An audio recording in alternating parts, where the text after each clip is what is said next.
for January 17th, 2025. I am Brett Burney from appsandlaw.com. And this is Jeff Richardson from iPhone JD. Hey, Brett. Good morning, Jeff, and happy Severance Season 2 day.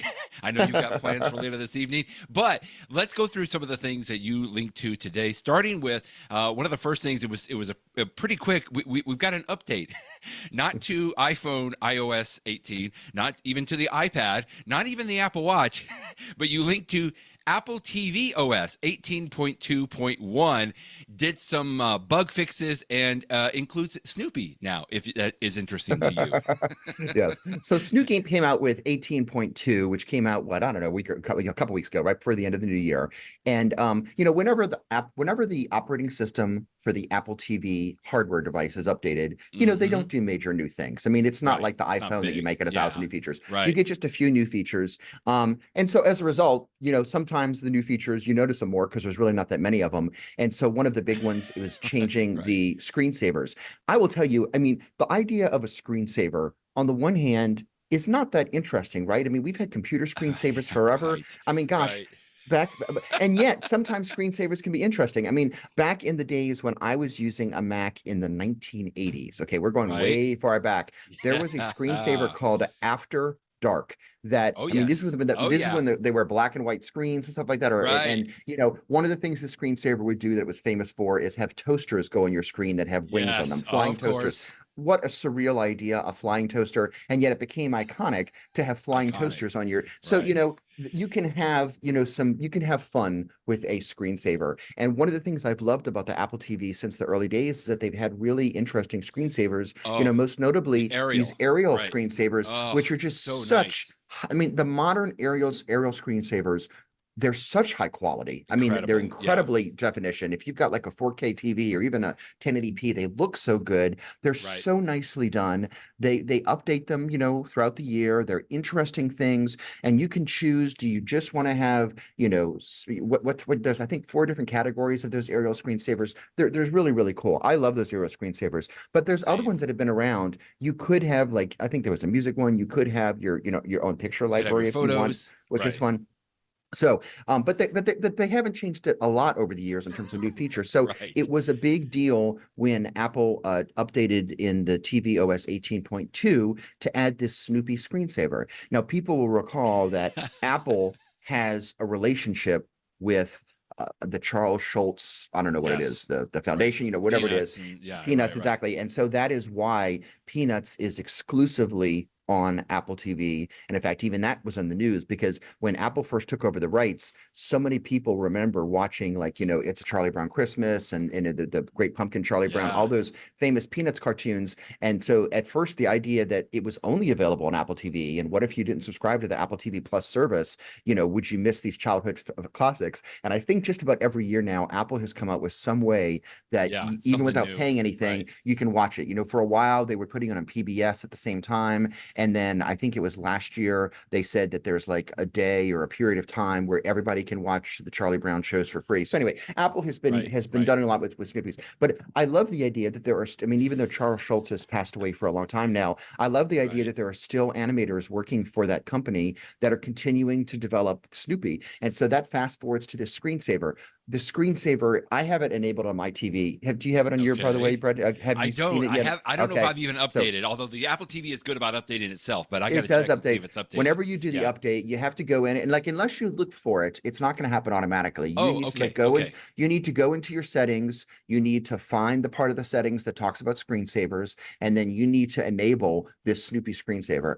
But once you do so, I will tell you, this should be my tip of the day. It is delightful. It is so fun because it features, Snoopy lying down, typically on his red house, just like is the, the most iconic feature of it. But it's other things too. Sometimes he's lying down in a swing set during Christmas. Sometimes he was lying down on a dog house that was covered with Christmas lights. Sometimes he's on all sorts of different things. But most of the time he'll just sit there and not do much. It's a screensaver, just sort of. But then every couple of minutes, it will, Snoopy will have a little thought bubble where he is imagining something. And then there will be like this, it's like this little 30-second fun video. There's no sound on it. It's just him, sometimes by Oh, that's himself, so cool. sometimes with Woodstock. And I mean, believe me, they're just silly little things, and they may all be taken from But original they make you Snoopy. smile. They do, Right. and I don't know if they take them directly from Peanuts comic strips, because of course there's decades of those comic strips, so there's so much to pull through, or if they're Right. creating Right. something original. But the Huh. artwork is beautiful, like it's so clean and crisp. In fact, you can't tell on what you're showing on your screen right now. It just looks like a yellow background, but when you Hmm. actually have it on your Apple TV, if you put your face close to the TV, you'll notice that the actual background that has a solid color, it's not a solid color. It actually has, like, you know how if you look close to like the comics page of a newspaper, it's actually got those dots, those halftone newsprint Yeah. dots. And if you Oh, look so they. close, it's the same. So Whoa. it What? brings the feel of you're reading Yeah. the colorful Sunday comics that you used to do as a kid. And it's everything about it is delightful. There have, I mean, for many times I have been sitting in front of my Apple TV in the past, and like one of those cool aerial screensavers would come on. And even though Yeah. I'm supposed to be doing some work or reading something, I'll find myself Watch it. Yeah. mesmerized just by watching, Yes. because it's so cool. Yes. Same. These Snoopy saver screensavers are the same way, for me at least, is that I will often find myself, and my wife did the same thing. We're just sit there and we just laugh at the silly stuff. And again, this is all G-rated comedy, it's such Right. simple, Right. but Right. it's Just cute. fun. It's fun. It's something interesting to happen on your TV, and I love it. So I've been now, I pointed out in my post that although I think personally they're great, my teenage daughter, who is like 17 years old, she marked in this past weekend. My wife and I were just sitting there talking to each other. Snoopy was on the TV. We were sort of laughing at what Snoopy was doing, and she just came in and rolled her eyes. She's like, "Oh, this is so boring. What's this?" I mean, at least she knows You who Snoopy boomers. is. I guess that gives her some credit. Exactly.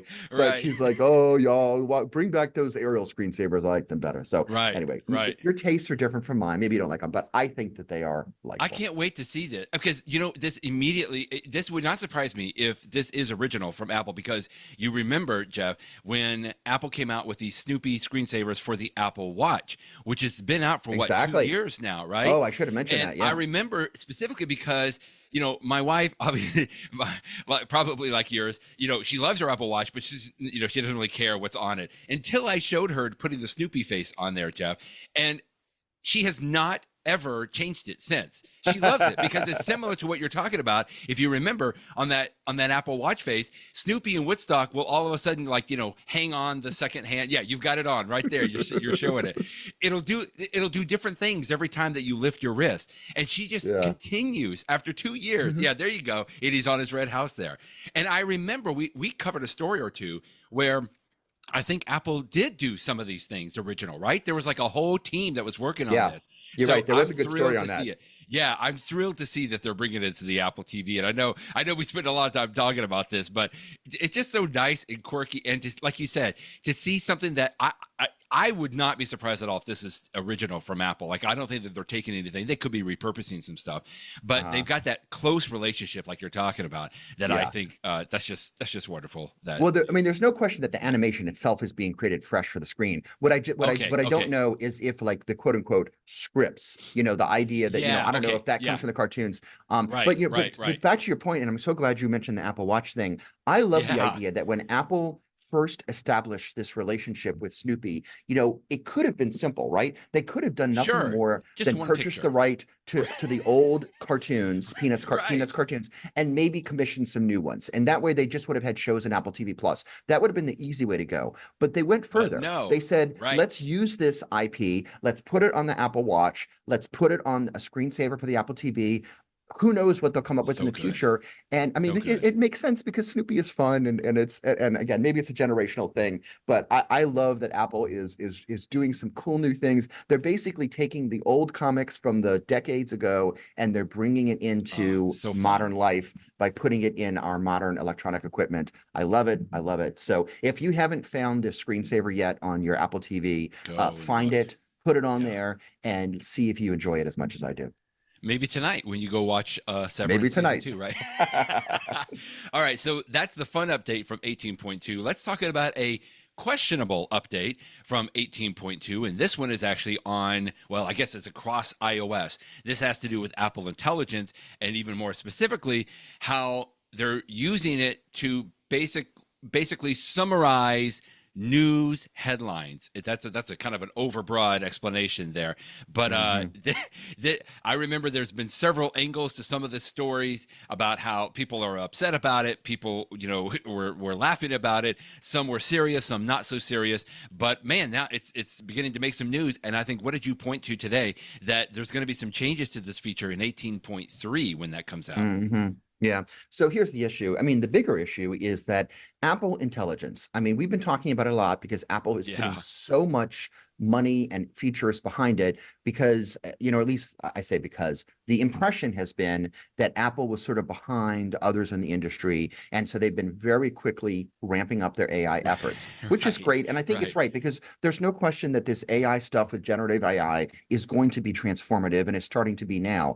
The problem is that it's still in such its early stages and it's not perfect. I mean, when I look at everything that Apple's done with AI so far, because the last couple of 18.0, 18.1, 18.2, we've had little Apple features.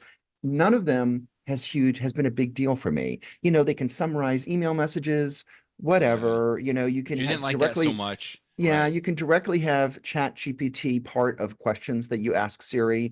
I've used it a couple times. Sometimes it's useful, sometimes it's not so much. So, I mean, I have yet to find what I consider to be the killer app in AI, but don't get me wrong. I'm glad that Apple's trying things and they're going to come across something new. And so one of their ideas was you have these summaries on your screen, and instead of having tons and tons and tons of little summaries, the idea was let's use AI to sort of summarize the summaries. And in some cases, it works great. I mean, the great example for me is when you have something like, a HomeKit device that's gone on and off or detected activity. Instead of seeing 15 notifications about activity in my backyard, I can just get one summary notification that says, these things were detected, a cat was detected walking in your back, some sort of an overall summary to not have to look at all the things. I like that. Apple had an idea, which is a lot of these news apps tend to send a lot of alerts. Every story. And part of it is the fault of the news organizations.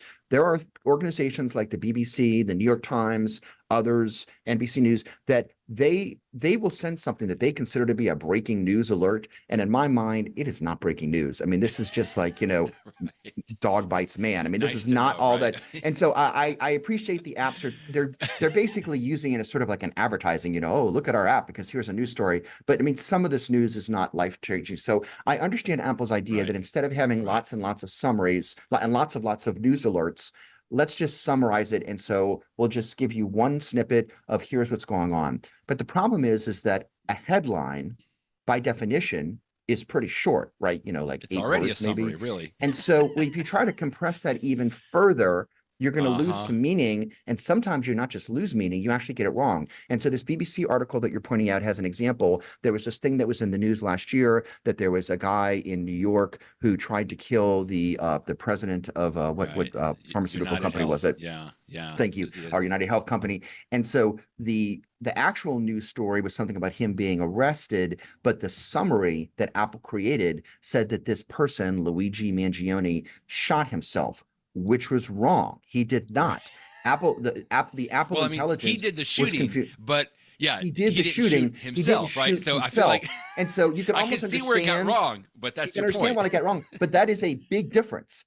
Saying that somebody's in the news has shot himself when he has not is wrong. And so the BBC, many news organizations, but I think the BBC has been the most vocal. They have said, you got to stop this, Apple, because people are blaming us. People are blaming us for fake news when we're telling you the true headline, and you're messing it up. And so I think it's a problem. So the question is, and plus on top of all of this, Brett, AI, Apple Intelligence is still in beta. So like things that are showing up on the front of your iPhone as if it is the God truth is a beta feature that's going to make mistakes.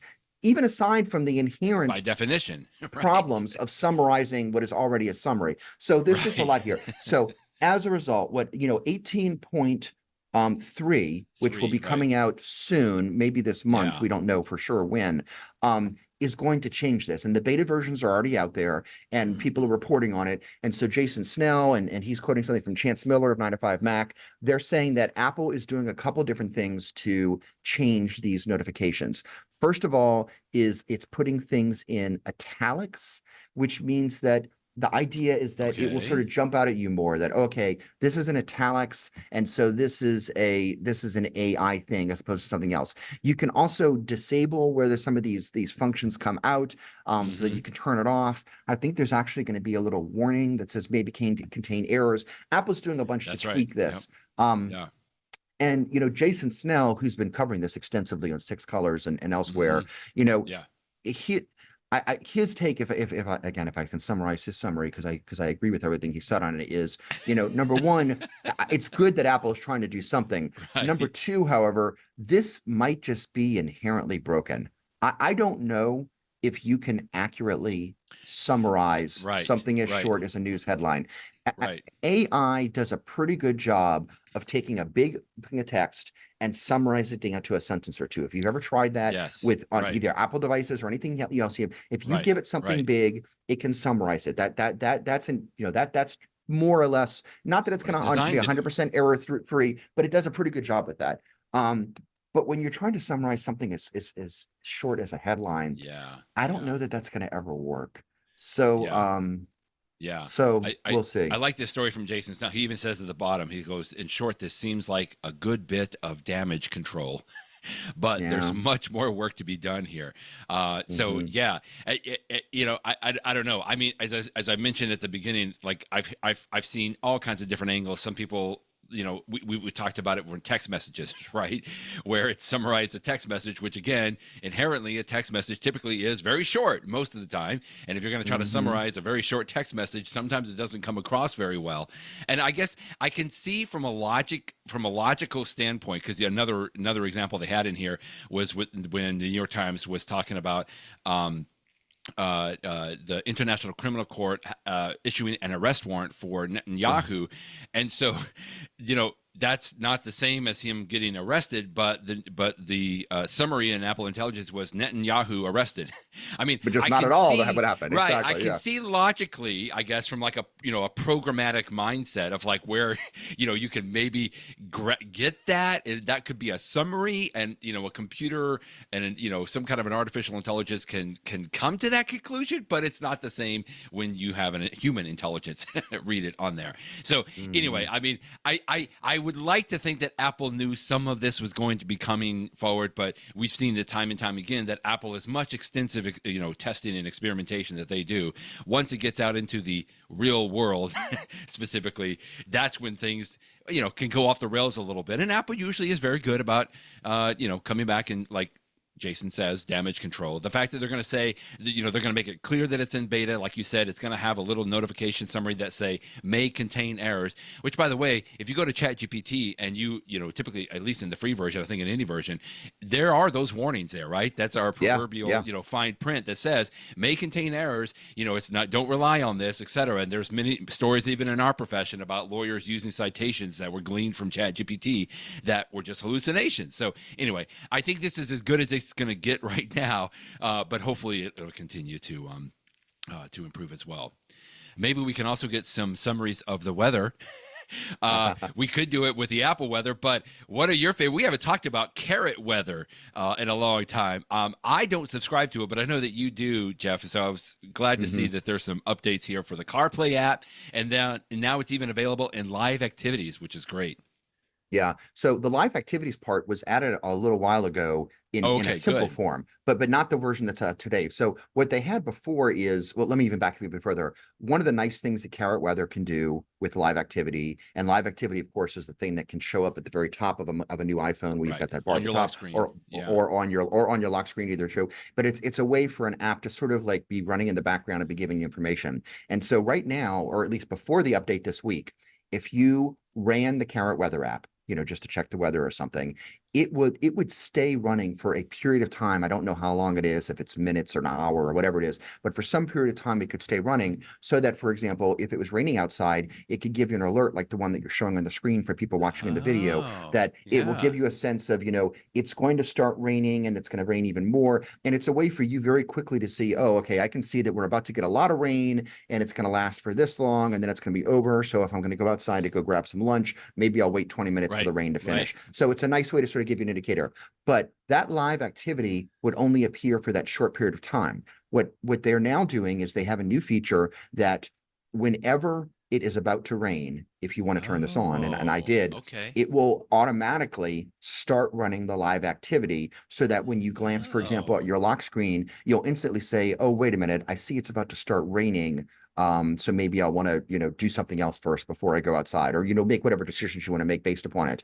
The way that I believe that that's working is I believe that the actual Carrot server is like monitoring weather in your location and sending you like it's like sending something to your phone to trigger the live activity or however that is that it works. Right. And so Right. there's obviously a cost for Carrot, because of offsite resources for the people behind the guy behind Carrot. And so that's why this feature is only available if you subscribe to the whatever you call it, the ultra premium version. Ultra. So I understand why there's an extra cost, but what a useful feature that if it's about to rain, which is like one of those things that people, way back when people used to love the Dark Sky app before Apple purchased it because it did such a good job of predicting it's going to start raining, it's going to be finished in 7 minutes, and you could plan your life around it. So this is a great feature. I'm glad that they added it. Bravo on them. But the one that's I think even more interesting, and in fact, before I go into CarPlay, anything that you wanted to add on that live activity feature? No, that's great. But just to me, I almost like this as sort of this isn't Apple intelligence per se, but in my mind, this is the useful thing. I think about this with when I use like the Flighty app, for example. When it's getting close to like 2 hours before my flight or so, that live activity for the Flighty app, or even sometimes I fly United, like that will have a live activity on there as well, and it'll start telling you, even a couple of hours before, is your plane delayed? Is there anything? And I love the fact that automatically will come on and give some information like that. So I think this is just a good angle for Carrot as well. Yeah, it's like having a little personal assistant that knows, you're interested in your flight, you're interested in the weather, and here's what you need to know. I love it. In fact, like you say, even more interesting than some of this AI stuff. Okay, so that's one of their new features. The other new feature is something that I have been hoping that somebody would have something like this for a long time. Okay. And the actual feature is a CarPlay app. As you know, apps can create a CarPlay app. Apple has to approve them. And if so, there's only a limited number of apps that have CarPlay apps, but there are some of them. And, many of us have used them. For example, there's the Apple Maps app, but if you instead want to use Google Maps for your driving directions in CarPlay, you can do that. If you want to use Waze, you can do that. You can go back and forth, which is nice. And so what CarPlay has done, what Carrot Weather has done is they have created a CarPlay app, and it just came out, I think, yesterday. So when I was driving home from work yesterday, and of course, I don't need a map. I know how to get home from my work, but I turned it on just to sort of see what it does. And what it does is it shows and you can see a picture of it behind you right now. It shows like a weather map. So it's up at sort of like, it's not at the street level, right? It's up or like at the city level, or you can press the plus and minus button to get even more. It's like a but radar it allows view, you to see a weather map, just like you would watch on the nightly news, or just like you would, use on an iPhone app, to get a sense of where the weather systems are with, the different colors of intensity, green, yellow, red. We're all familiar with those because we've all seen weather apps before. But what I think is nice is, sometimes when you're driving, it's like, I'm about to hit some bad weather. I want to know that. Or maybe I'm in some bad weather. How much longer am I going to have this bad weather? These are questions you have all the time. It happens a lot when I take, and I'm sure this is true for everybody, when I'm on a road trip, you're on the interstate. Whenever we go to the beach, we drive from New Orleans over to, the panhandle of Florida, or sometimes the Alabama beaches. And, that couple of hour drive, invariably, you're going to hit some bad weather at some point. We just went to Gulf Shores, Alabama for New Year, just before New Year's. And, you hit some really bad weather. And when you're in that weather, what you want to know is, how long is this going to last? Is it going to get really bad? Should I like pull over and go to a gas station or something to wait it out for a little bit? And so looking at a weather map is a good way to do it. And sometimes when we're driving, like if my wife's driving and I'm in the passenger seat, I will immediately pull up a weather app and try to get a sense of, doing exactly this, looking at the weather system. Where are we going to be in 20 minutes? Is it getting worse? Is it getting, which way is it going? And so if you're just by yourself, I think it's a great idea to be in, don't be distracted while you're driving, but CarPlay's pretty good on this. You can just quickly tap the button on your CarPlay to bring up the Carrot Weather app, and you could see the system right there. And then you can get a sense of, this is going to get bad, it's going to get worse, exactly what you need to know. Now, Carrot has also built into the app turn-by-turn directions so that you could just make this your driving app. And so that's what I used when I went home last night. Now I will tell you, it's not the best. If all you're interested in is directions, you don't want to use this app. And the reason I say that is because it's not really down at the street level in terms of what it shows you, because that would be silly for weather. You need to be up a certain degree. You need to be a little bit more of a bird's eye view or much higher.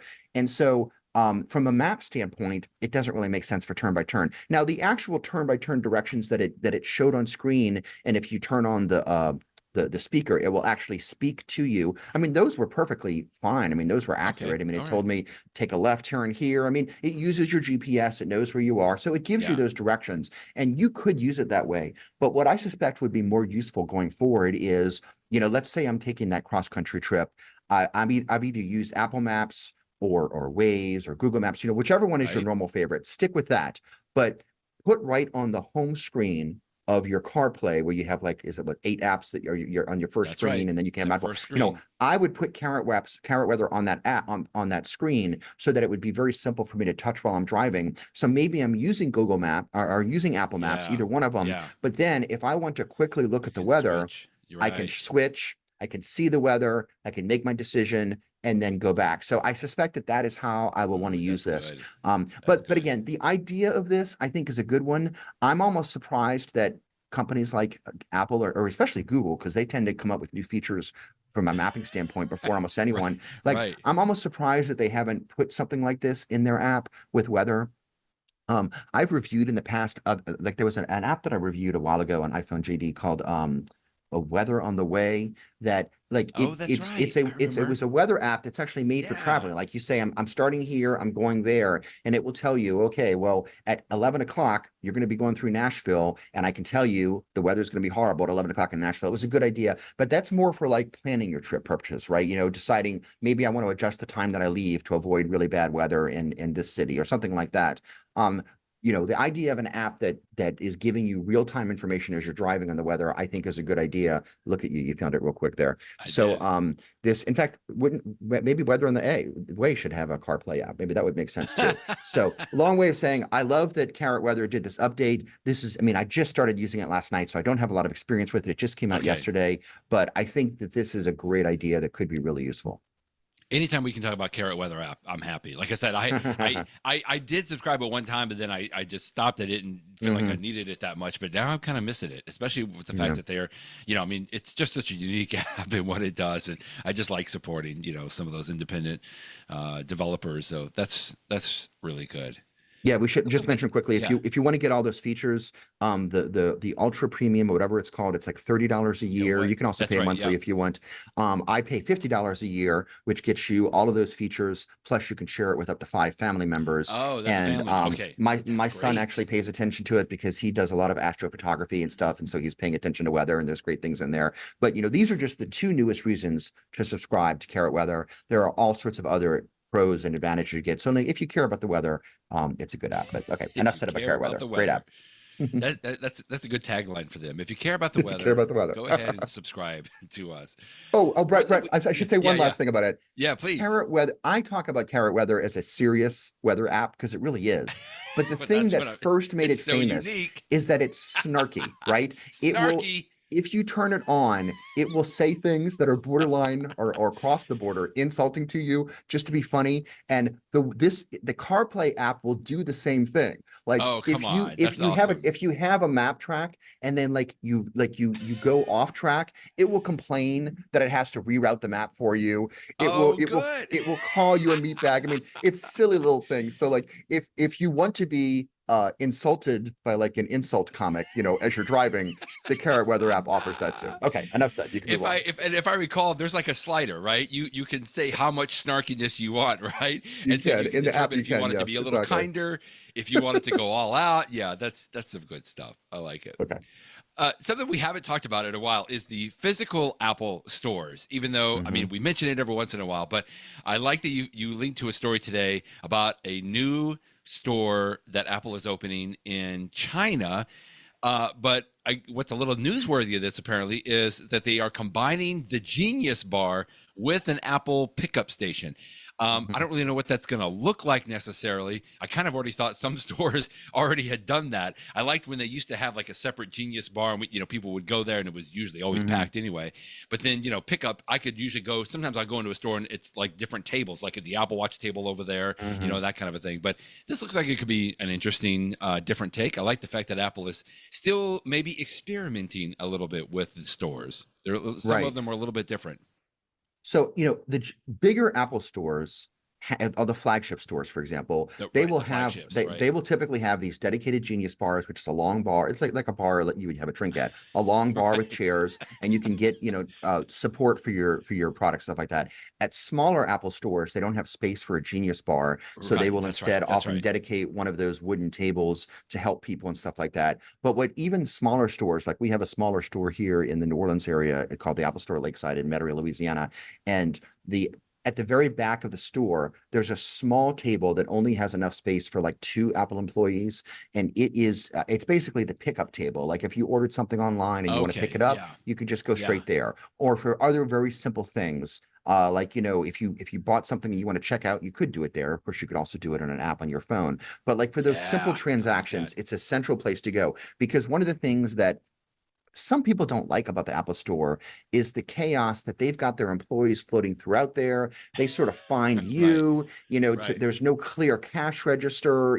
It's both a plus and a minus depending on what you do it. So what apparently is occurring in this new store in China, and there's a picture of it you have right there, is at the very back of the store, instead of a short table that would fit 2 Apple employees, they have a long table that's like the size of a Genius Bar. And the idea is that it sort of would have 2 functions at once. Yes, it's the place that you go for returns and stuff like that, but also it's the Genius Bar where you could sit down. And so this is maybe this is just speculation by the author of this article, Joe Rossignol, or maybe he actually has some insight. But he's suggesting that this could be, Apple's always tweaking the design of the stores, and they will try something in one store, and if it works, they'll bring it to other stores. Is that he's suggesting that maybe this is something that we will see more of, and if they did, maybe in smaller markets, like I say smaller, I mean we have a decent sized Apple store in the New Orleans area. It's just not like a mega store, but maybe they will expand it to actually have like a Genius Bar instead of it. So that would be interesting if it happens. I think it's interesting because Apple has done so much to tweak this concept over the years. I mean, when it first came out, in fact, I sent you some pictures, Brett, from I was living in New York City right after Hurricane Katrina in 2005. So from 2005 to 6, which was some of the relatively early days of the Apple Store, I would visit at many of the Apple stores in New York, and these pictures are from the Apple Store Soho, which has a really cool. Say that's Soho, isn't it? Yeah, I recognize it. Which has this really cool glass staircase in the middle and stuff like that. It still does, as I understand it.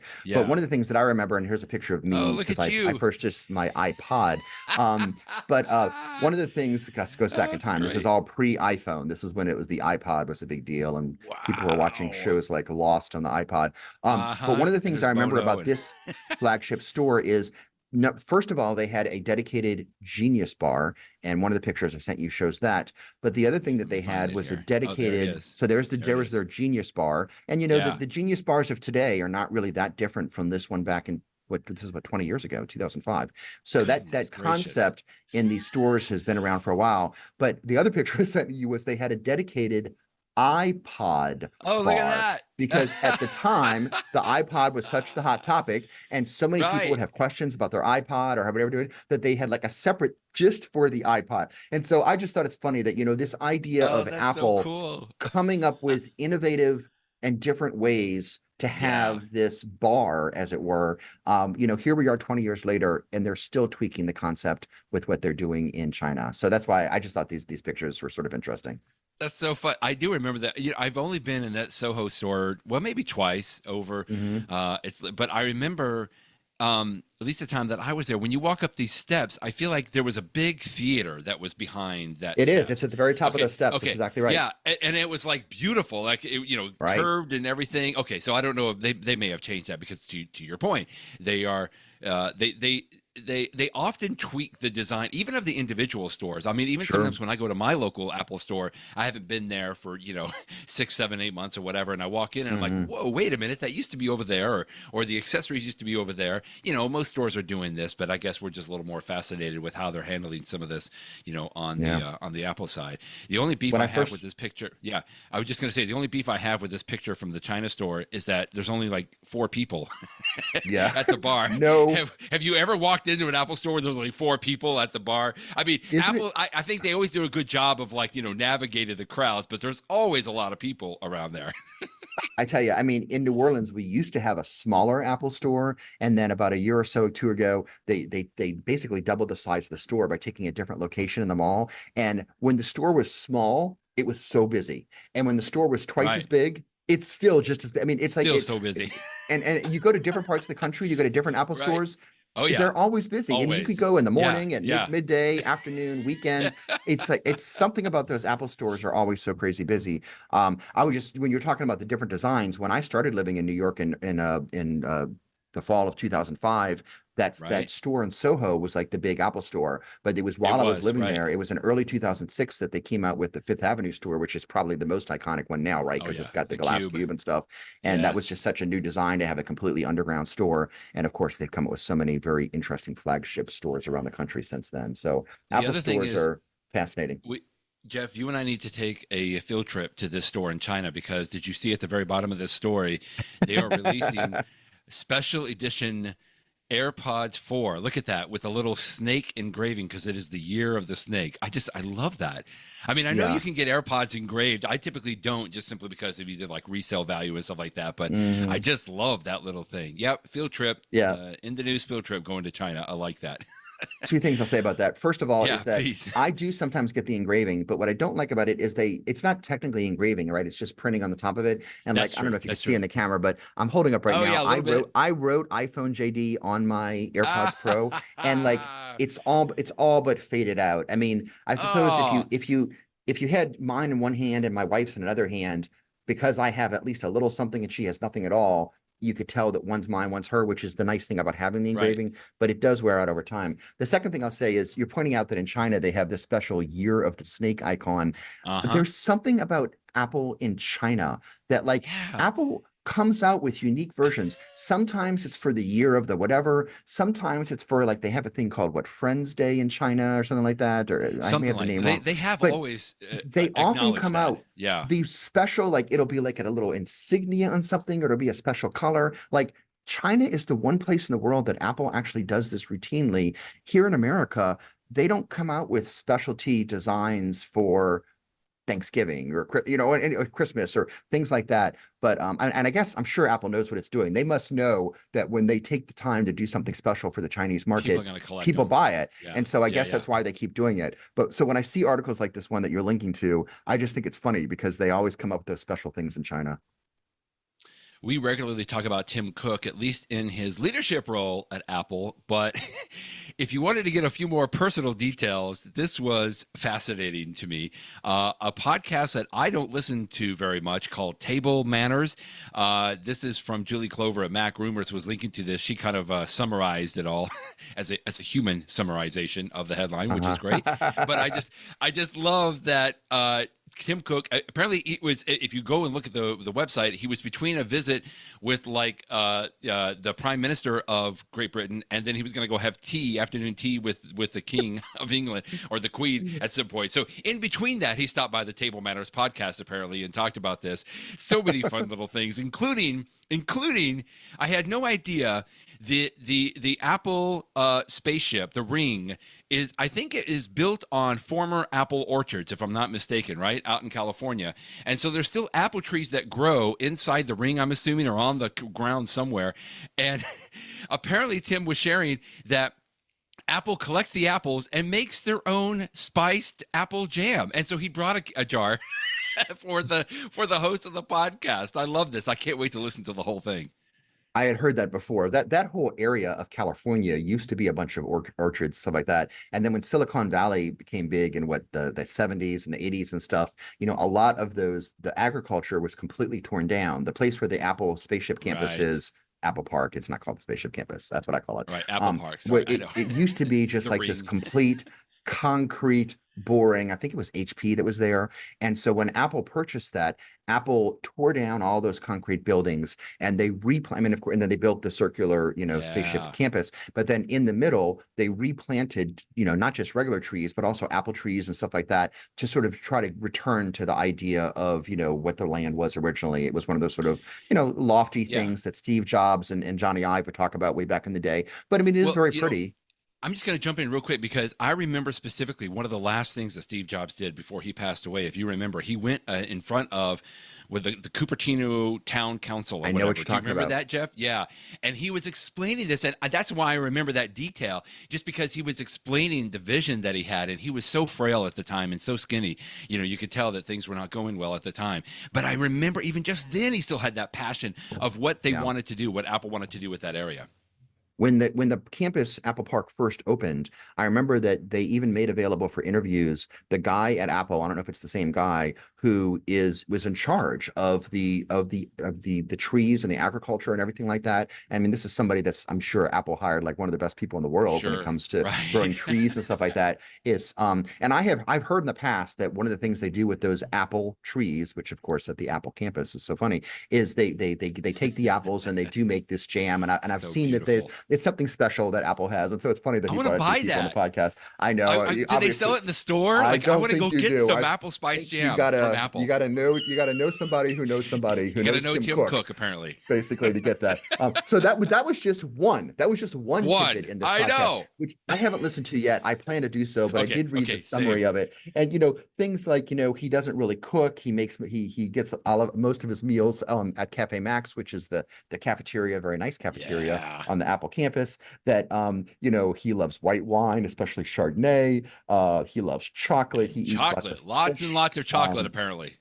He loves to hike. I did know that, which was interesting. Yes. One tidbit, I don't know if it's in this article or if it was in another article about it, and this is going to link to something that we're talking about in a second. But Tim Cook shared a story that his father, who's no longer alive, but when he was alive, his I can't remember if it was iPhone or his Apple Watch. I think it was his Apple Watch. I saw that. Had used fall detection, and apparently his father had fallen down, and then an alert went to people. And if I remember the story correctly, I shouldn't be saying this because I don't remember the details, but I think that 911 had to break through his door to get to Tim Cook's father. And Tim Cook himself was so glad that emergency people saved his father's life because of his Apple Watch. But his dad was upset that they broke his door to come into his house. I may be getting some of those details wrong, but the funny is, even Tim Cook has to, deal with, with the parents at the time. But it was interesting for Tim Cook because of all the times that people have had stories about how an Apple Watch or an iPhone can share your life if you have a crash through crash detection. This is the first time that I had heard that Tim Cook's own father had actually, been helped by this. So that is, there's many personal details about Tim Cook's life. If you're interested in them, check out this article or do what I haven't done yet, but I do plan to do, which is listen to this podcast. So fun. Love that. Let's talk about driver's licenses. And the reason we keep talking about this on the podcast is because now there's even more states that will allow you to add your digital driver's license to your iPhone. If you remember, I think it was not even quite a year ago, maybe it was last summer or so, I think, Jeff, when finally Ohio, where I am, allowed me to add my driver's license to my Apple Wallet, and I loved it. And it actually, it wasn't that big of a deal. You do have to I remember now every state's a little bit different how they handle this, right? But in Ohio, I did have to go through an application process, but it was all on the phone itself. I think I had to just verify my identity, that kind of a thing. And then I guess in Ohio, it's our Bureau of Drivers, something or another. I can't, it was like a different kind of a little bit of a different organization or agency, but they had to approve it. And once they did, I got the approval right in my Apple Wallet app, and it was great. It's at the top of my list.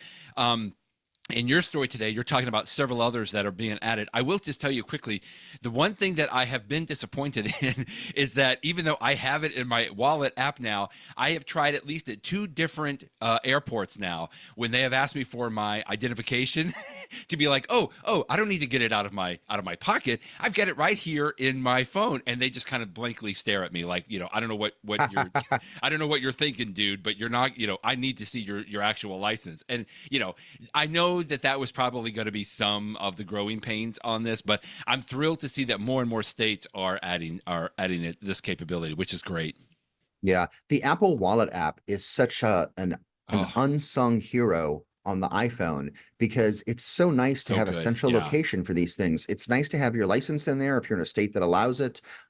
It's nice that, I mean, tomorrow I'm going to one of these touring Broadway shows. It's something called N Juliet at the local theater in New Orleans, the Sanger. Yeah. But my tickets are right there in the Wallet app. Right. And when I go to, oh yeah, even to watch high school basketball games, to watch my daughter play, my tickets are from this thing called the Hometown app. They're right there in the mall. It's a central location. My credit cards, of course, are there. My Apple Card and gift cards. I love just having that one central location for things. Now, here in Louisiana, go ahead. I was going to quickly just jump in real quick. I've alluded, we need to have a show on this when I travel to Europe.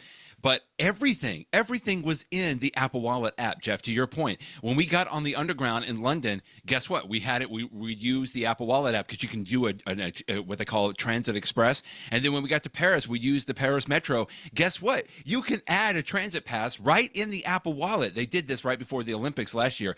But it was so easy. And to your point, like everything was available there. I paid everywhere at restaurants and everything just using the Apple Wallet. So like you said, it just, and we talked about this many times. It just continues to grow because it's such a trustworthy system, at least so far. I mean, there's so many things. There's things that could go wrong with this, I feel like, but Apple has really, I think, has done a good job of making sure there's enough resources applied to this. Yeah, it's great. So, I mean, I was just going to say here in Louisiana, our state app which sort of predated all this stuff. We have a separate app for the driver's license. So it's not part of the wallet, but it's still the idea that it's right there on your iPhone. If I forget to pick up my wallet and I'm driving across town, I know that I still have my license with me, just a digital version of it. So anyway, we should say the news item from this week is that Illinois is about to adopt it, and some of the other states that are going to have it very soon, I guess in 2025, include Connecticut, Kentucky, Oklahoma, Utah, Montana, and West Virginia. So it's a slow thing, but we will get to the point where almost every state will have either this or something similar. And I look forward to that future because it's so useful to have your license on your iPhone. And so much more trustworthy. I mean, again, I know this whole thing, with the way that humans have thought about technology for so long, it's like, well, no, that's the actual car that you have is much more secure than having something digital. And I know there's pros and cons both way, but I absolutely trust having something in a digital format, something secure like Apple Wallet, than I do in having the actual, so many can be on the forgery side, whatever. But again, I know there's pros and cons on both sides, but that's just good stuff on there. All right, we talked about the phone, we talked about the TV. Let's talk about the Apple Watch really quickly, just because it's another great review after 3 months that Oliver Haslam over at Apple Insider has been using the Apple Watch Series 10. And I was reading through this and I'm like, okay, I'm just going to, I think that Jeff agrees with that and with that and with that and with that. You still are enjoying your Apple Watch as well, probably after 3 months, I think, your Apple Watch Series 10. Indeed. Whenever Apple comes out with new hardware, I often enjoy reading reviews like right as they're coming out or even before it comes out, because you want to get excited about the features, decide if it's something you want to buy. And so that's one time that I read reviews. But I also like that there's many sites like Apple Insider is doing that after you've been using a product for 3 months, for 6 months, for a year, they'll come back and do a review. And those can be just as useful. First of all, some people haven't purchased one yet, and so it's still relevant for them. But second of all, even if you own it like I do, by reading sort of a comprehensive review like this of features that somebody else thought was useful, it will remind me, oh yeah, that's something I haven't been exploring enough, but I should be, or something like that. So anyway, I enjoy reading reviews like this. And the one that I mentioned in my post today is that what he was impressed about, and it's something that you and I have talked about, is that managing battery life on the Apple Watch Series 10 works really well, because of the fast charging that it can do. And this is something that all the modern Apple Watches do, including the Ultra that you use. But it's just so nice that if you put it on a charger for a half an hour, you can get 80% of your charge. You go from 0 to Oh, that's so 80%. great. And of course, if Yeah. you're starting at Yeah. 20%, then you can get even higher. And so that's useful. And it doesn't have to be 30 minutes. I mean, you could just put it on there for 10 minutes. And for me, for years and years, I never used to wear my Apple Watch as I slept at night. And so I didn't take advantage of things like sleep tracking. And then when I started using an Apple Watch Ultra for about a month last year, Uh-huh. because it had such incredible battery life, as you know, I'm like, well, this is great. I can Yes. sleep with it. But I have found with the Series 10, because I can get so much of a charge, just when I'm taking a shower in the morning and I put it on there, or every once in a while, I'll just throw it on my charger at work or at home for a couple minutes. It's so easy to get that quick charge that, the best solution would be to have a battery life that lasts forever, like what you have in the Ultra. But the second best solution is to make it such a non-issue when you need to recharge it. And that's why the Series 10 does that, and it does it really well, and I love it. So it was just nice to see that I'm not alone, and he talked about too. But he talks about a bunch of the other features too, like the larger screen and other things, and the things that make the Series 10 great. The Series 10 is a great watch. I still see good sales on it on Amazon, from time to time. It's the author of this post was upgrading from a Series 5. He didn't actually buy the Series 10. He got a review unit from Apple that he's been using. But like when you go from, nobody needs to update an Apple Watch every year, but when you go from something like the Series 5 to the Series 10, that's enough of a change that it's great. Yeah, and so, if you're listening to this now and you're using like a Series 6 or a Series 7 or a Series 8, you don't need a new watch right now. But whenever you do get that next watch and take advantage of like 5 or 6 years of updates, you're going to be, wow, this is so nice. It's so many new things. Speaking of the Apple Watch, let's do a Where You At segment. We haven't done one of these in a while, but I'm glad to see that you pulled a good story, which could have been a potential tragedy turned into a life-saving moment with the Apple Watch, similar to Tim Cook's dad, apparently. Poor gentleman, 55-year-old man, apparently passed out while he was driving. And I guess somehow started hitting the gas pedal, ended up in a neighbor's pool. And I love how he kind of says this.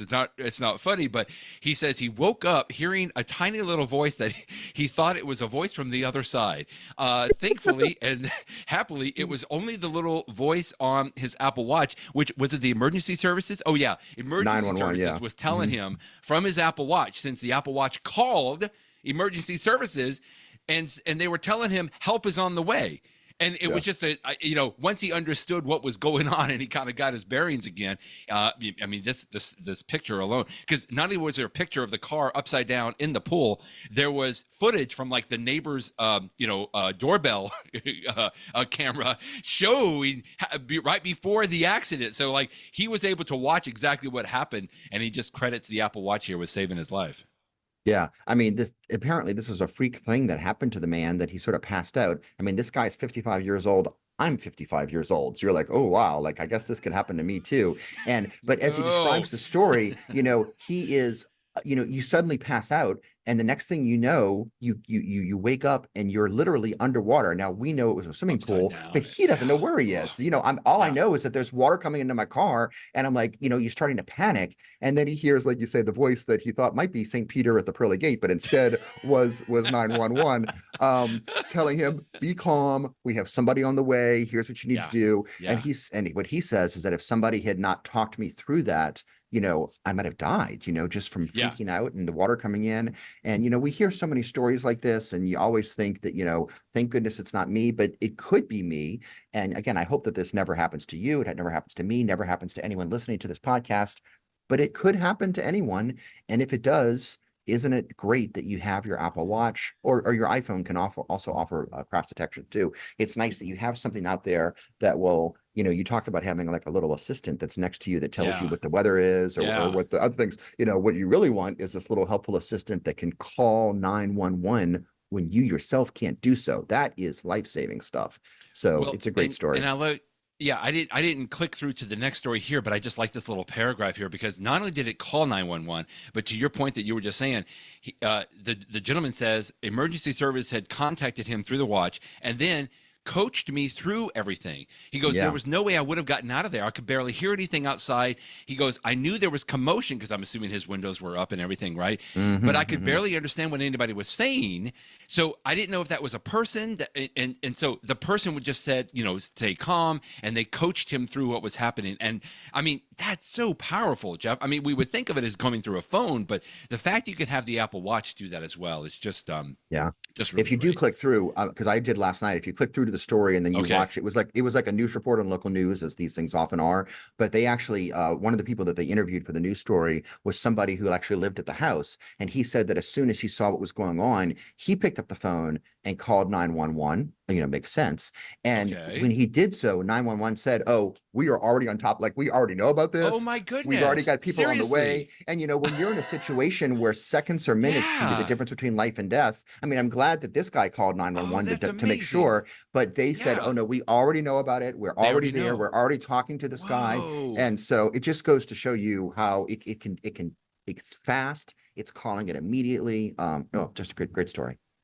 I predict this story will be one of the next commercials from Apple. Speaking of Apple's video interest, let's get to one of the last things quickly here we'll talk about. Today is the day, my friend Jeff. I know you have been waiting for the opening day for Severance Season 2. And boy, Heidi, hasn't Apple kind of just gone whole hog into promoting this over this past week? I saw, first of all, you can take this where you want to, but I just love this idea. We talked about the square cube of the Apple store on Fifth Avenue in New York City. There was another glass cube in the middle of Grand Central Terminal this past week. I think it was only three days ago or so. Where the entire cast of Severance was set up in this glass cube so that everybody that was going through Grand Central Terminal could just stop and watch what was happening, including, by the way, the producer of this, Ben Stiller himself. Somebody described him as the proud papa. Like he had his iPhone out. He was video filming what was going on with all the people around. This was just a brilliant promotion right there. Very, very funny. It started out, apparently, they just had it set up, and it's this glass cube, and it says Severance, starting today's date, January 17th. Right. And so people are just walking by and seeing it. It's like, oh, that's a cute little thing. But then at some point in the afternoon, the actual cast members show up, and they start, and apparently they're in there for like 3 hours, and they're just like pretending like they're working, just like they're on the show. If you do see the show, you'll see that they do these crazy things called data refinement, which is totally bonkers, of moving numbers around. And these people are just in there, just like, so it's almost like you're watching a live, like a play version of the show. So I just thought it was a cute idea. And of course, Apple did this for the publicity. Of course, they filmed it. Of course, it was the video that I linked to at the end. But that's the point. It's a non-traditional way to buzz up, to increase excitement about the show. I will say there are so many shows on Apple TV Plus that I love. In fact, I linked today to an interview with Bill Lawrence, who's been responsible for quite a few of them. Bad Monkey, which I really love, Ted Lasso. But there are some shows that are just some of the very best shows in Apple TV Plus. Ted Lasso is obviously one of them. I think Severance is good too. That first seasons of Severance, which came out 3 years ago, was so quirky and weird and bizarre, but so good. I mean, such a good story. And I remember loving it at the time. And then in anticipation of the new series and starting today, I decided to do a rewatch. And I'm the sort of person, Brett, I very rarely rewatch a show. I know this. I just don't. I don't like to rewatch movies. I don't like to rewatch shows. I don't reread books. But I will do it in some cases. And I did it here just to remind myself. And I'm so glad I did, because there's so many details that I had forgotten about the show. And as I mentioned today, there's a new podcast that Jerry's that Ben Stiller, not Jerry Stiller, that was his dad, Ben Stiller, and the star of the show are doing, where Adam Scott and Ben sort of talk about each episode. Adam Scott, and so like it's great. So like I watched season 1, episode 1, and then I listened to the little podcast episode talking about that episode, and then I watched season 2. As I'm sitting here today, I think I've got like 2 or 3 episodes left to go, so I need to finish first season, and then I'll start this weekend season 2. But the podcast is great. Okay. So it's fun to see the. Well, you got good things. company. Apparently, John Gruber has also rewatched season 1, because he was talking about, you leaked to his story today, that they're excited to watch it again, he and his wife, and then they wanted to do this leading up to. I didn't realize it was 3 years ago. I thought it was maybe a year and a half or so. So so it would still be fresh in people's minds. But Yeah, it finished in that's almost a nice 2022. play right there that they waited so long, because everybody's going to rewatch season 1 now, which is amazing. I'll tell you another joke that John Gruber make. Go to apple.com right now, Brett. If you go to apple.com, you'll see that there is an ad. And if you scroll down just a tiny bit, first we see the iPhone 16. There's balloons coming up. There's balloons. Oh, I didn't even know this. This is brand new for today. And yeah. Oh, my goodness. Oh, there they are. There's balloons floating up in the website. First of all, with the face of the Adam Scott character. Okay. And then they're coming out of the elevator. Yeah, this is different. So last night, what it was just a static image. Oh, this is too funny. I got to go look at this later on. Last night, it was just a static image of the quote unquote computer that they use on this show Severance. And John Gruber made a funny joke that this is one of the very rare times where you will see a computer on the Apple website that is not made by Apple, which I thought was sort of funny. It's a little bit of a silly joke there. But now it's even more funny with the balloons. And of course, you've got balloons behind you, because another thing Apple came out with this was the website where they will create a balloon. Now, I don't exactly know the story on the balloons. This is going to be something in season 2, episode 1, I suspect. Where I think it may have come from is one of the many things that's so great about the Severance show is the opening credits are just crazy, wacky. You sent me this link. Apparently, the way that they made them is they did how you can have a person go and they have a computer and cameras do a 3D body scan of you. They'll sometimes use this for special effects in movies to sort of create. And so Adam Scott, he describes it on the podcast I was describing before. They had a 3D body scan of him, and they sent it to this artist in Germany that creates bizarre videos. His name is Oliver Latta. And he also created known as the opening Extra Weg. There you go. He created the opening credits that use this. It's a 3D model. It sort of looks like the main character, but sort of a little freaky. And it's not just him. He duplicates himself. At one point, he's holding what is a balloon, but it's a bunch of balloons of himself. And maybe that's what inspired these blue balloons for season 2. I don't know, but it's a very distinct. So many shows nowadays have an quote unquote opening credits that last 2 seconds. There's nothing to it, But then some traditional shows, they will have a theme song, they will have an opening credit. You think of something like Game of Thrones. It becomes iconic, exactly. And so this guy did a great job with Severance season 1. In fact, he literally won an Emmy for the opening credits. It's so good. I have no idea if the opening credits will be the same for season 2, if they're going to update it, but it's a great sequence. So anyway, you can tell my enthusiasm. I loved season 1 of Severance. I'm excited for season 2. Anyone out there who shares my excitement, that's great. And if you are somebody out there like you, my friend Brett Burney, that have not yet seen season 1 of Severance, on the one part, how could you have not watched it? But number 2, I'm so excited for you, because you have a treat. Whether you start this weekend or next month or next year, at some point, Brett, you're going to sit down, you're going to watch it, and you're going to send me a text that says, "You were right, Jeff. It's a great show." So you have that to look forward to in your future. Honestly, I can't even wait just to see this opening credit. I've never seen this. And when you sent this to me today, I'm like, wait, was this for the original show? I mean, I was mesmerized just by this video alone. Speaking of, quickly, another video, if you want to see that little square cube publicity stunt, although I hate to put it, that sounds negative, because it was brilliant, I thought. You at the bottom of your post today, you had a little short video where you can watch, the crowd happening at Grand Central Terminal. I just thought that was great. In the know. I thought, some way or another, most all of us are probably going to be watching Apple TV, or because just from our enthusiasm alone about Severance and other shows, get to the Apple TV. And I'm not talking about Apple TV Plus. I'm talking about your Apple TV itself. Whether you get on Plus, you can get some, there's ways to get free trials of the TV Plus. But, I also watch YouTube pretty much exclusively on the Apple TV when we're sitting down, Amazon Prime, the Max app, Hulu, whatever else. I think Apple has just continued to do a very good job. So I thought we would be good. Let's just share a couple of our quick little tips for using the Apple TV. And mine is really almost silly stupid, but it's simple and I love it. No, it's actually a good tip, yeah. There's a back button on the remote. So here's the remote. Now this is if you have one of the second generation or later, which has been around for a long time. But the Apple remote, I mean, we've talked about this many times. I think the Apple remote is just brilliant in and of itself. The more modern one today. First, you got a little circle which you can move your finger around, and there's a main button which is like the select button. button in the middle of that main circle. But below that, there's a back button. And this back button, all it is just, it looks like a little chevron arrow pointing to the left. And that's all that it is the back button. That is good if you get very deep into a show, for example, with whatever system. So typically when you get on the Apple TV, you're selecting YouTube, then I might go and select a channel, and I'm using that main circle button to select those channels. And then I might go deeper and deeper and deeper into whatever show. And this is true if it's the Apple TV Plus app or Amazon app. Well, if you want to get back to the home screen, if you are 5 levels deep, well, then you're going to have to hit that back button 5 times, right, to get back to the home screen, to maybe if you want to go to something else.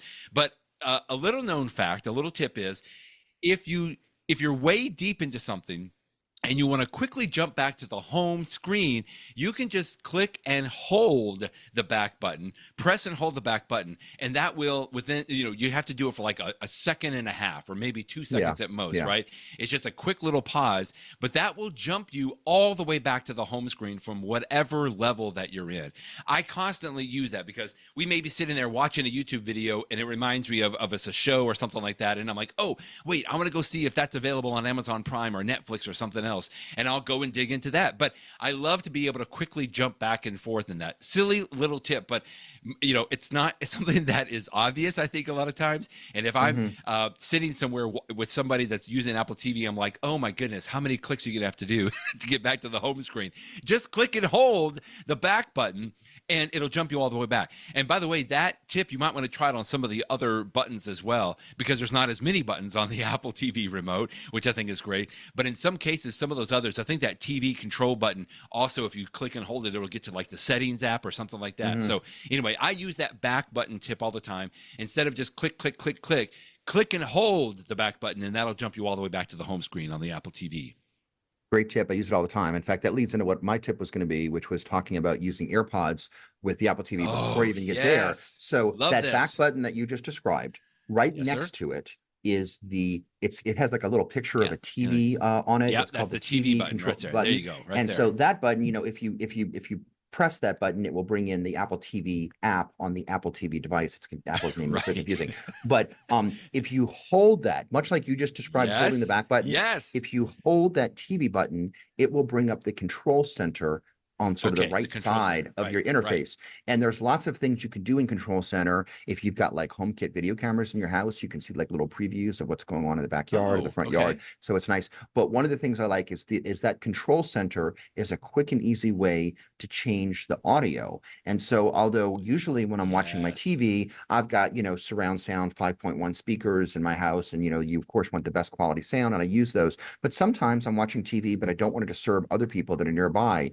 And if you have AirPods or, maybe other Bluetooth headphones as well, but certainly with AirPods, it works great because you can just go to that control center that you access by holding down that button, and you can change the output to be your regular speakers on your TV or your surround sound, whatever you have, to your AirPods. And it's great because it sounds really good. I mean, in fact, if you've got the AirPods Pro that have sort of that spatial thing, it can recreate that. So it's almost like a 5.1 experience, and yet nobody around you hears it. And so I will use it if I don't want to disturb people around me. I will also use it if I'm sometimes I will do exercises using the Fitness Plus app on my Apple TV, like I'm following the people on screen and they're doing the weights and I'm doing the weights, but people around me don't need to hear the professional trainers telling me what to do. And so I will just have my AirPods and I'll connect it to the Apple TV. And so that way, nobody, if somebody sees me, they'll see what's going on, but nobody else around the house needs to be hearing all that stuff.